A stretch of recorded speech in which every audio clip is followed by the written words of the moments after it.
Pemirsa, masih bersama saya Syifa Aulia dalam Berita Kaltim hari ini. Kembali kami sampaikan 3 berita utama Kaltim hari ini. Kebakaran melanda apotek dan klinik kesehatan di kilometer 5 Sungai Buluh, Teluk Bayur, Kabupaten Berau.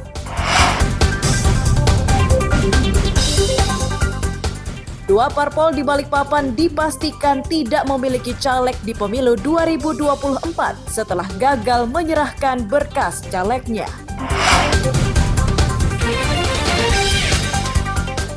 Pasca kebakaran, ruang kelas SDN 027 Samarinda memprihatinkan dan belum terlihat upaya perbaikan.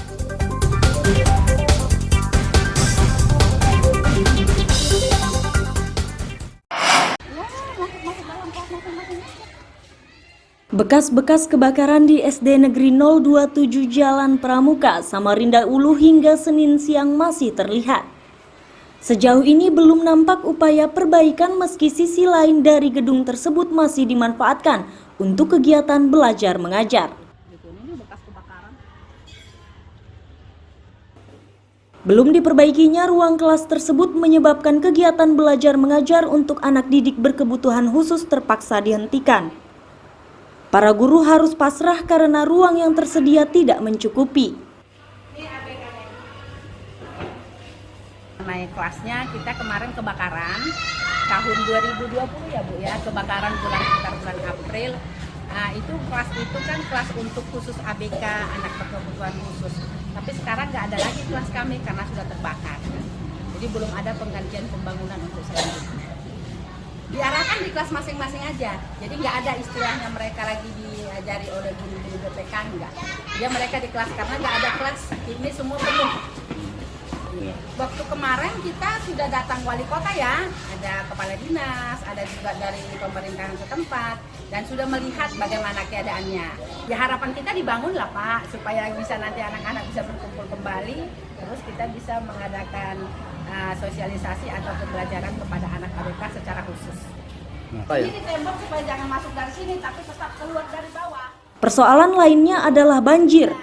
Mengantisipasi genangan, guru sekolah sudah berupaya membuat penahan air di pintu masuk. Akan tetapi upaya ini tidak berhasil karena luapan air masuk melalui celah keramik. Dengan kondisi seperti ini, guru menanti upaya Pemkot agar aktivitas belajar mengajar berjalan aman dan lancar. Amir Hamzah dan tim liputan melaporkan dari Samarinda.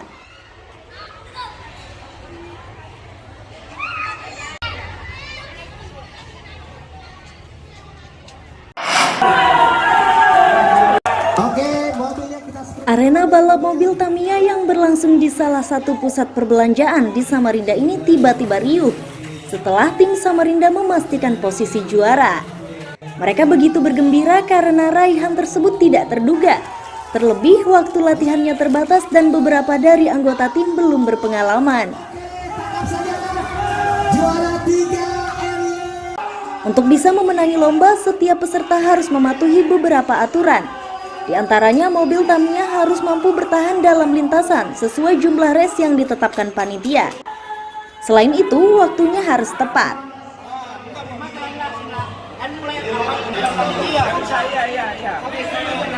Santai semua. Alhamdulillah, kami juga baru pertama kali tampil di Pro Demper ini, baru pertama kali, dan persiapannya juga cuma 1 minggu.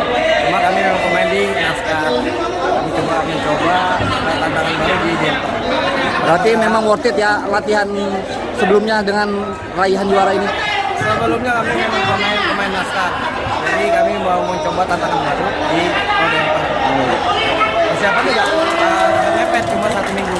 Harapan ke depan apa nih, Mak? Pro Demper bisa mempererat tali persoalan kendaraan kita semua, khusus Tamiya lokal.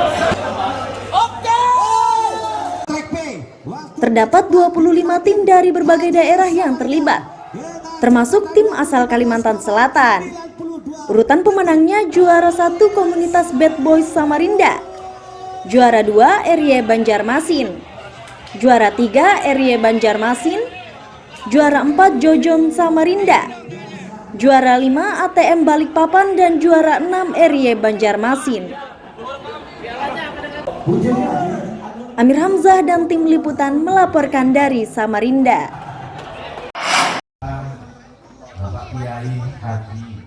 Paguyuban Among Mitro. Demikian kelompok warga ini memberi nama organisasinya. Tidak jelas makna Among Mitro ini, namun anggotanya diakui tersebar di berbagai daerah di Kalimantan Timur. Kali ini mereka berkumpul dengan maksud untuk bersilaturahmi, sekaligus merayakan Lebaran Idul Fitri yang dikemas melalui acara halal bihalal. Dari Ketua Panitia dan Ketua Organisasi Among Mitro terungkap, jika organisasi yang didirikan tahun 2000 itu berawal dari hobi mendengarkan siaran radio. Mereka mendirikan paguyuban sebagai sarana komunikasi dan saling mengenal. Mereka memastikan organisasi ini tidak berafiliasi ke partai manapun. Namun anggotanya tidak dilarang menjadi anggota atau pengurus partai manapun. Among Mitro itu hadir sudah 23 tahun. Iya, 23 tahun. Tadi sudah dijelaskan oleh Pak Ketua gimana pembentukannya. Nah, jadi kami sebagai panitia pelaksana mengumpulkan anggota-anggota ini untuk halal bihalal.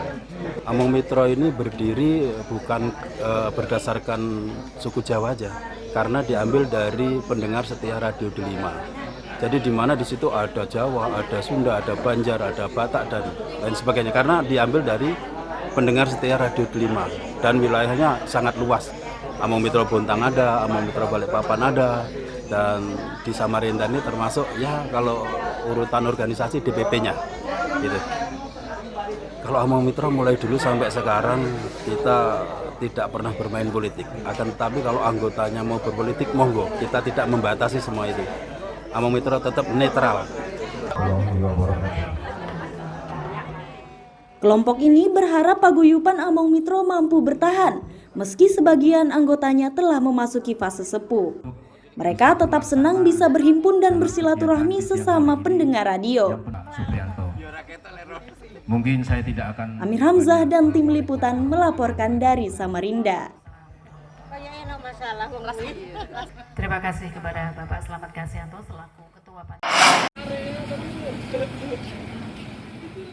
Pemerintah Kabupaten Berau masih berupaya meningkatkan sumber pendapatan daerah. Langkah ini penting guna mendukung pembangunan fisik dan non-fisik. Untuk saat ini, andalan Pemkab untuk mendapatkan sumber dana masih terfokus kepada perusahaan daerah. Akan tetapi jumlah yang didapat belum mencukupi kebutuhan.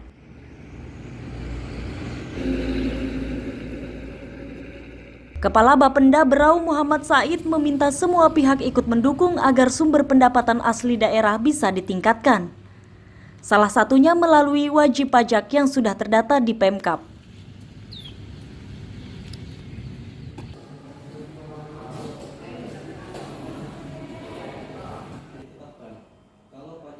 Kalau di Prusda bahasanya nanti keuntungan itu berupa laba. Tapi kalau untuk perusahaan yang sebagian sahamnya dimiliki oleh Pemda, nama keuntungannya itu dividen. Dividen. Dan alhamdulillah baik laba Prusda maupun dividen itu sampai saat ini cukup membantu dalam rangka pencapaian pendapatan asli daerah. Jadi memang di awal tahun ini kita juga sudah ada dilakukan pemeriksaan baik BPK RI maupun BPKP, dan alhamdulillah kami juga banyak mendapatkan masukan terkait dengan upaya-upaya dalam rangka peningkatan PAD, khususnya yang pertama yaitu pendataan wajib pajak baru. Itu akan kita lakukan secara masif. Yang kedua juga terkait dengan bagaimana mengaktifkan kembali wajib pajak yang mungkin selama ini kita sudah data tapi mereka belum aktif membayar. Itu juga jadi PR kami. Kendala lain yang dihadapi Bapenda untuk mendongkrak PAD adalah sumber daya manusia yang terbatas, serta minimnya tenaga teknisi yang kompeten. Amir Hamzah dan Miko Gusti melaporkan dari Kabupaten Berau.